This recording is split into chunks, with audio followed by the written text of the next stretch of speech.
నమస్కారం. ఏ పూజకైనా తొలి పూజ అందుకునేది విఘ్నేశ్వరుడే. అలాంటి వినాయక దేవాలయాల్లో చాలా ప్రత్యేకమైన దేవాలయాలు ఉన్నాయి. అటువంటి ప్రత్యేకమైన దేవాలయం విశాఖపట్నంలో కొలువైంది. ఈ దేవాలయ విశేషాలు మన ఆర్ఎంకే టీవీ ద్వారా తెలుసుకుందాం. మన భారతదేశం ఎన్నో ప్రసిద్ధి చెందిన ఆలయాలకు నిలయం. అయితే మన దేశంలో ఉన్న ప్రసిద్ధి చెందిన ఆలయాలలో ఎన్నో వింతలు విశేషాలు దాగి ఉన్నాయి. కొన్ని ఆలయాల్లో స్వామివారి విగ్రహాలు స్వయంభూగా వెలిసి ఉండగా మరికొన్ని ఆలయాల్లో దేవదేవతల చేత ప్రతిష్ఠించబడి ఉన్నాయి. మరికొన్ని ఆలయాలు స్వామివారి విగ్రహాలు ఋషులు మునుల చేత ప్రతిష్ఠించబడ్డాయి. ఈ విధంగా స్వయంగా చంద్రుడి చేత ప్రతిష్ఠించబడిన విగ్రహాలలో ఈ వినాయకుడి విగ్రహం ఒకటి. సాక్షాత్తు చంద్రుడు బెల్లం వినాయకుడిని ప్రతిష్ఠించాడని పురాణ గాథ.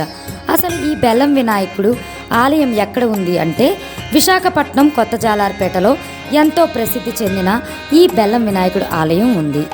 ఈ ఆలయంలో స్వామివారి ప్రత్యేక పూజలు అందుకుంటూ భక్తులు కోరిన కోరికలు తీరుస్తూ ఆనంద గణపతిగా పూజలు అందుకుంటున్నారు.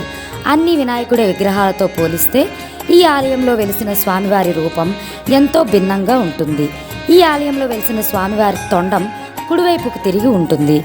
ఈ ఆలయ ప్రత్యేకత ఏంటంటే ఇక్కడ స్వామివారికి బెల్లం సమర్పించి భక్తులు భక్తితో ఏ కోరిక కోరినా నెరవేరుతుందని భక్తుల ప్రగాఢ విశ్వాసం.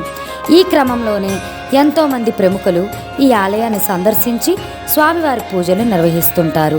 బెల్లం వినాయకుడిగా పేరు పొందిన స్వామివారికి చెరుకు గడలతో తయారు చేసిన బెల్లాన్ని నైవేద్యంగా సమర్పిస్తే అనుకున్న కోరికలు నెరవేరుతాయని నమ్ముతారు. ఈ ఆలయంలో వెలసిన స్వామివారికి కేరళ తరహాలో తాంత్రిక పూజలు అందుకుంటాడని అక్కడ పూజారులు చెబుతున్నారు. ఈ ఆలయంలో స్వామివారి విగ్రహం పక్కనే రామలింగేశ్వర విగ్రహం కూడా ఉంది. ఇక ఈ ఆలయంలో వినాయక నవరాత్రుల్లో మాత్రమే కాకుండా ప్రతి బుధవారం భక్తులు పెద్ద ఎత్తున ఈ ఆలయానికి చేరుకొని స్వామివారికి బెల్లం సమర్పిస్తూ స్వామివారి పూజలో పాల్గొంటారు. ఇలాంటి మరొక దేవాలయ విశేషంతో మళ్ళీ కలుసుకుందాం.